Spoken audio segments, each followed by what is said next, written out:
everybody, I'm Tom Vasel, and welcome back to the Dice Tower as we go through various companies and publishers, and I tell you what my favorite games are from them. Today we're taking a look at a company that's been around for many years and has many Spiel des Jahres winners under their belt, and that is Queen Games. Now, Queen Games is an interesting company for me. They come out with, I don't know, four games or so a year. And they come out with some pretty terrible games, but also some pretty amazing games. Now, Queen Games has some of the best rule books in the business, and they've had these for many years. They certainly have some very interesting ideas, but I just wanted to talk today about my 10 favorite games from Queen. Here we go. Number 10 is Franchise. Now, this game, by the way, I love the cover, I love the theme of this game. You have a franchise. It doesn't really matter what the franchise is, whether it's a fast food restaurant or laundromats or whatever. You're picking one, and you're trying to grow it across America. This game has almost no luck in it. It's a very strategic economic game as you're trying to build and spread out, but it just feels different. It's like an economic game that's in an hour. And those are very rare these days. That coupled with the theme, this is one that does not got a lot of love from Queen Games. Not a lot of people have played it, but I definitely recommend giving it a whirl. Franchise. Number 9 falls in the same category, and that's Bastille, as a game that not a lot of people know about. Now, Bastille is a worker placement style game where you're all running your own revolutions. But I like this game because each spot you go to on the board is going to give you some sort of benefit, and it feels like you want to go to all of them. There's a lot of good choices. Again, this game feels smaller than many worker placement games, but I feel like there's more choices in here than you might think.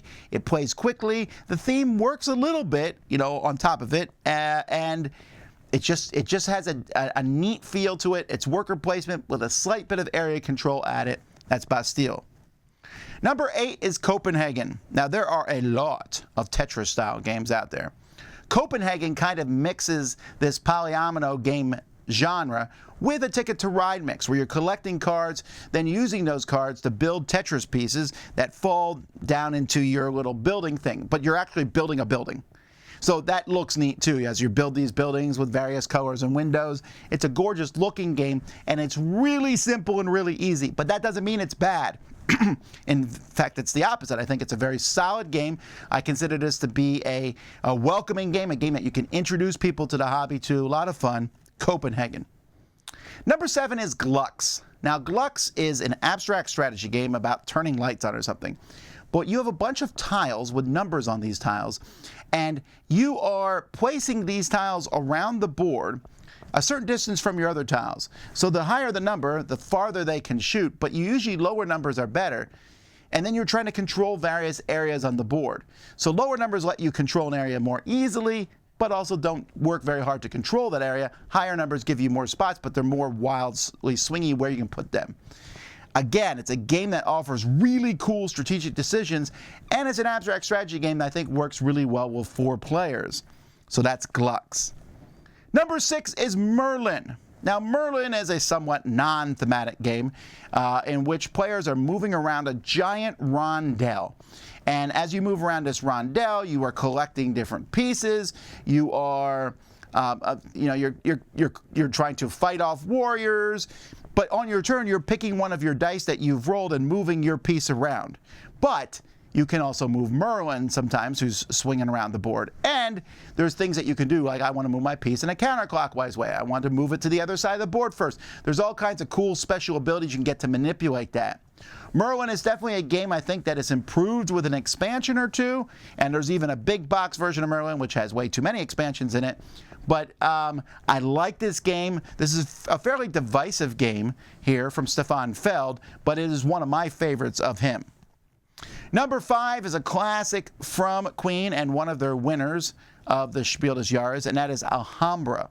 Now, Alhambra is a tile-laying game in which you're building the city of Alhambra, and there's little walls and things, but it has a neat currency methodology which I've never seen anywhere else, where there's going to be these tiles, and you're paying money to get these tiles, but if you buy one exactly, then you can buy another one. And so There's a neat concept, and this has been out for many years, and it has so many expansions. It is the game that introduced the idea of having a big box. It's the first big box I've seen from Queen. Queen makes a ton of them now, but it's the best one where it has 25 mini expansions, and all those expansions, you just add 1 or 2 of them, and it changes the game considerably, making it a lot of fun. Number 4 is Thebes, a game that was nominated for Spiel des Jahres. This is one I think that the theming and the mechanisms match, as you are an archaeologist going around and spending time is a currency in this game, to reach into bags, pull out tiles. And as you pull out tiles that are worth stuff, that bag gets less and less. You are kind of plundering that dig, and yet you still might want to go there. The number of tiles you pull is based on the amount of time that you spend there. Some really interesting ideas, and I think this one has held up over the past 15 years. So, Thebes. Number 3 is a game that's kind of risen for me as time goes by, and it's designed by Richard Garfield, who did Magic the Gathering and Robo Rally, and that is Treasure Hunter.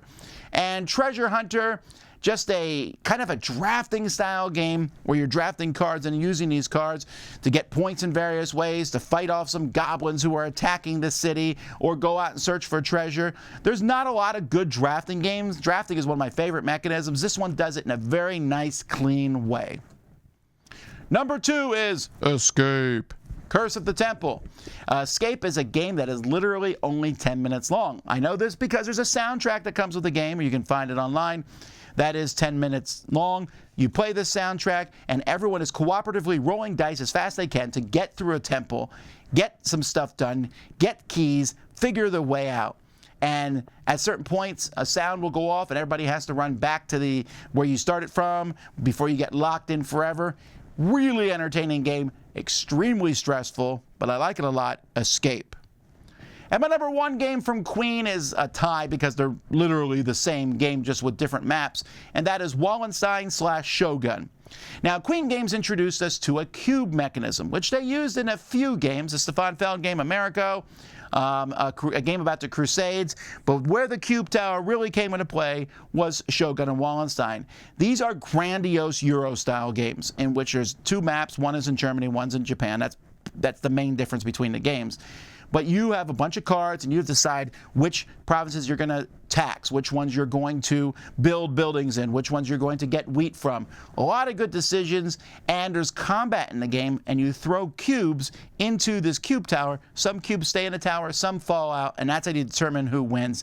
It's a really fun system. The whole game is just very interesting. I like it a lot. I think I like Wallenstein a little better than Shogun because I like the map better. But really, if you have one, you don't need the other. So those are my favorite 10 Queen games. There's a lot I didn't mention, I'm sure. Many people have different ones that are their favorite. Let me know in the comments. Until next time, though, I'm Tom Vasel, and these have been my favorite 10 Queen games here on the Dice Tower.